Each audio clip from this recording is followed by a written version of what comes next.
Hai, Assalamualaikum dan salam sejahtera. Nama saya Muhammad Hazir Riza bin Omaris dan nombor matrik saya CB250270. Okey, hari ini kita akan bincangkan tentang etika dan peradaban. Anda tahu apa itu etika dan peradaban? Okey, mari kita pergi ke maksud etika dan peradaban. Secara ringkasnya, etika adalah prinsip moral yang membentuk tingkah laku kita. Okey, manakala peradaban adalah kemajuan sosial atau kebudayaan sesuatu bangsa. Dalam dunia digital hari ini, dua-dua elemen ini sedang diuji dengan hebat. Okey, adakah anda tahu antara cabaran-cabaran yang kita hadapi di dalam dunia digital pada hari ini?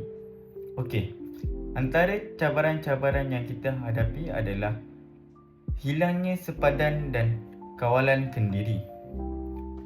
Media sosial sering dijadikan medan di mana etika diketepikan. Sebagai contoh situasi sebenar, kita dapat lihat mudahnya penyebaran berita palsu ataupun fake news yang berlaku pada hari ini. Tanpa usaha periksa, ianya akan menyebabkan kejatuhan maruah orang lain.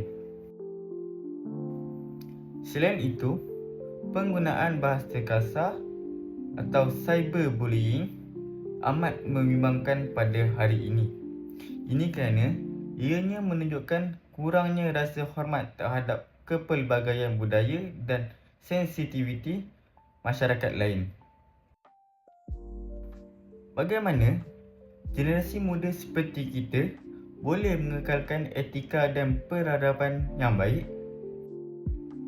Okey, yang pertama, kita boleh mengamalkan sikap tabayun, iaitu membuat pemeriksaan dan kesahihan sebelum menyebarkan sesuatu berita. Yang kedua, iaitu kita boleh memupuk empati digital dalam diri kita.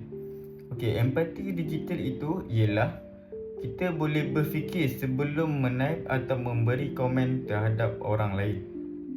Akhir kata, ingatlah bahawa etika dan peradaban bukan saja diukur dalam pemakaian atau tutur kata di realiti, tetapi juga melalui digital footprint ataupun jejak digital yang kita tinggalkan.